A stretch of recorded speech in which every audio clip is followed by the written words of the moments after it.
Honest to God, I thought this was a joke when this was brought to my attention, and it was perfect timing seeing as we've been talking about companies that pander for no reason. It shames me to tell you, and it disappoints me to tell you, that our beloved Marvel Comics has jumped on this nonsense train. For whatever reason, I don't know, and I don't know how long this has been a thing for now, but I just have to talk about it because, you know, this is something that's near and dear to me, or at least the culture surrounding it is near and dear to me. The reason I have to talk about it is because, much like video games, I love comics, I love manga, graphic novels, all those nerdy things, you know, all the things that us nerds grew up on. I still read, I still am very much a part of, so I ain't thrown away any of my old stuff. I still have all of my old DC and Marvel comics, they're still with me, you know, whether that's physically or digitally. I still collect to this day, so this ain't some hype train that I'm jumping on. I'm not jumping on it because it's a hot topic. This is actually something that I actually found this pretty hilarious. To be completely transparent with you guys, the last time I actually purchased a comic was at the beginning of the year, and that's a physical copy. I've bought some digital ones since, and that's mainly just because I'm saving for stuff. Obviously we're in lockdown now, so everyone's saving their money, but oh my god, am I disappointed that this is the way they have to be reintroduced to comics. So with all that being said, we know how important the New Warriors have been in shaping certain events in the Marvel timeline. If you're new to comics, I'd suggest you go and read about them. I don't want to spoil any storylines for you, and if you already know about the New Warriors, then you know exactly what they are, who they are, and what they've done. And without boring you of the details on why they are now the new Warriors, or why, well, this is a mouthful, so why the New Warriors have become the old Warriors, even though they're still called the New Warriors, and they have recruited new Warriors, so they are now the new Warriors. And I just want to focus on the names, the backstory, and the designs, the general designs of the younger New Warriors, as the old New Warriors have now stepped into a new role. They're more authoritarian, I think.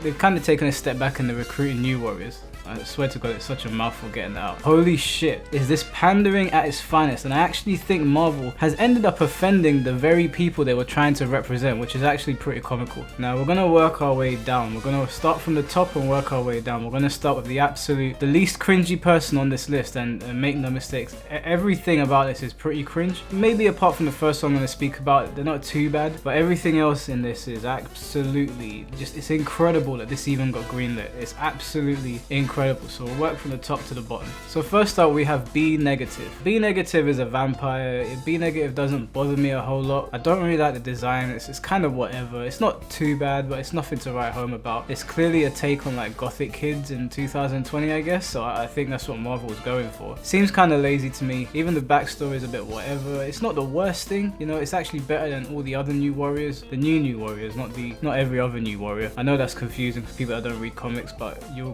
get it eventually. There's nothing to cringe over. There's nothing too cringy over here. So apart from a boring design, there's not really too much going on here. He gets his powers from Morbius allegedly because he takes a blood sample, a blood transfusion, and it has Morbius's blood in it. So overall, this one is, I'm just gonna say it's okay. It's not too bad. I don't think I would have put this character in the New Warriors. I think I would have designed a better vampire character. Me personally, I think I could have designed a better vampire look than this, but I don't work at Marvel. Obviously, they must be doing something right to get the job right. Now we start to move into the cringe, and guys, I want you to brace yourselves for what I'm about to tell you and what I'm about to show you. This character's name is Screen Time, and I'll just read a little bit about their backstory and who they are. A meme-obsessed super teen whose brain became connected to the internet after becoming exposed to his grandfather's experimental internet gas. And honestly, I had no idea what that meant. Seriously, I had no idea, and I had to actually go looking for an explanation, and I shit you not, I looked everywhere and I don't know what the hell it means still. I have no idea. I went to Reddit, I went to 4chan, I was on Twitter, I went to Urban Dictionary. No one gave me a concrete answer. I couldn't even find one on Marvel. I couldn't even get one out of my friends. All I found was internet memes saying how ridiculous it was, so I put two and two together. Marvel are pandering to a certain group of people. You put Marvel's pandering, plus his grandfather being from the older generation, plus experimental internet gas. I'm struggling to understand what that means, but I'm gonna take a shot at it. I think that Screen Time's granddad must have tweeted about his love for President Trump so much that it gave Screen Time superpowers. Like, what other explanation is there? Reading Screen Time's powers, having a good read over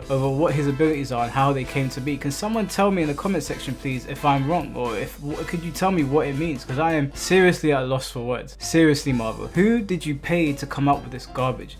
Because if you're just gonna throw money around like that willy-nilly, then employ me. I can do a better job than that, and I could do it better in my sleep. I don't know who the hell greenlit this stuff. And then we move on to a character called Trailblazer. Someone tell me exactly what trail she's gonna be blazing. Like, am I missing something here? And I'm sorry, but there's nothing super about this image. Nothing. Like, what are Marvel doing? What message are they actually trying to put out here? I'm genuinely confused. I'm actually super confused. Just to give you a bit of backstory on me, a long time ago, I was really overweight, and it would bother me. Like, I would keep me up at night. You know, the mean things that people would say to me. I knew that it was true though. I knew it was true. I knew that I was overweight. I needed to do something about it. And there's no excuse for people to be mean to you. There's no excuse for that. But it bothered me for a reason, because I knew I had to do something about it. And you know what motivated me? People like The Rock, people like Joe Rogan, people like Bruce Lee, people that are as close to super as you can get. And you know what else motivated me? Marvel Comics. Why?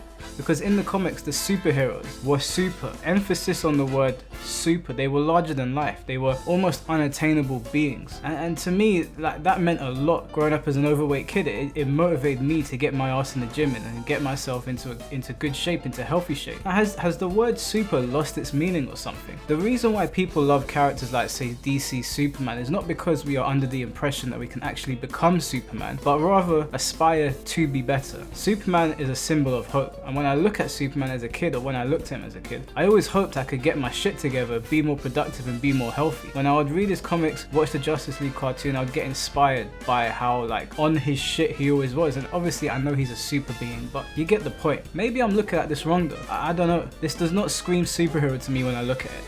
Does it scream superhero to you guys? I don't know. Am I missing something here? If I saw this as a kid, I wouldn't have thought, oh look, she kind of looks like me, I think I'll buy it. I would have thought, you don't look very super to me. Again, super being the key word. I'm looking for some inspiration here. That's what my superheroes bring, or that's what I thought they were meant to bring. Even some of the villains, you know? That's just my personal opinion. When I think of superheroes, I think of figures that, people that make me want to be better. But all that aside, because maybe you're into that. The next two are so bad that Marvel actually ended up offending everyone with this. I mean, I didn't take offense to it. I'm more just flabbergasted at the fact that this got passed. But let's move on to the absolute ultimate cringe of the New Warriors. And I actually don't know what they hope to accomplish with this, but ladies and gentlemen, I give you Snowflake and Safe Space. I wish I could say I'm making that up to piss people off, but I'm not. Those are their actual names. I'm not kidding. I didn't get someone to draw this. Marvel actually greenlit this in what I assume was an attempt to win over people that have been called snowflakes and have been insulted for years for wanting safe spaces. But I actually think this is going to have a reverse effect, to be honest with you. Not only is this a level of cringe I didn't think I'd ever see come from Marvel Comics, but it's pretty tone deaf as well. Like, just look at this.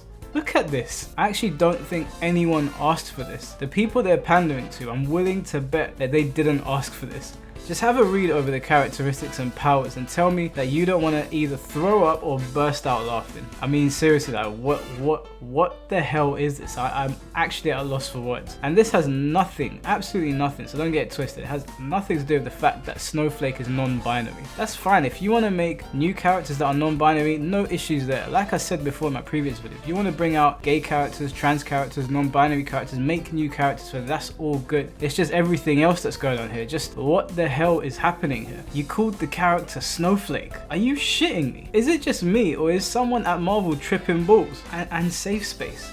Safe Space, seriously? That's the name you came up with? That... Marvel, what are you doing? What are you doing? Come on, man. I am at a loss for words. Now, I did a little digging after this, and apparently, as soon as they revealed these characters, Marvel was faced with an immediate scorn. And so they should be. They're getting hate from the very people they sought to win over. Like, Marvel, you tried too hard on this one, and it's falling flat on your face. I can't imagine this comic doing very well. If this comic does well, I will be absolutely shocked. Even a non-binary comic book writer is grilling you for this. A comic book writer that is non-binary has seen this and has basically told you what we're all thinking. What the hell is this? And I don't care that a white man drew a black character that's non-binary. Like, that isn't my problem. It's not the fact that they're white and drew it. I don't agree with her on that. I think white men can draw people of color or people of different genders or whatever. Stan Lee did it for most of his life, so I ain't got a problem with that. Everything else that's going on here, like everything, the fact that you did this, you could be white, black, or anything in between, and you put this out. This is actually a joke. Please, if anyone over there has a shred of sense, cancel this comic immediately and just rework the entire thing. I will respect you so much more for it. This, just like Ghostbusters, just like Charlie's Angels, just like Ocean's 8, and whatever else has come out, is destined to fail. It's destined to fail. Just stop this nonsense, guys. You can be inclusive, but this has just annoyed everyone on both sides. I personally found it funny. I could not believe what I was seeing. Honestly, from the bottom of my heart, whoever greenlit this at Marvel, they need to have a talk. Someone needs to talk to them. Someone needs to call their mum's house and let them know that their kids are acting out. They're trying to be a comedian out here. Now, I'd like to know what you guys think. Let me know what you guys think in the comment section below. Do you think this is a step in the right direction for Marvel? Do you think this is a bit of a joke? Is it tone deaf? Don't forget to like, comment, and subscribe as always, guys. I am besides myself, but I'll leave you with that and I'll catch you again soon. Peace.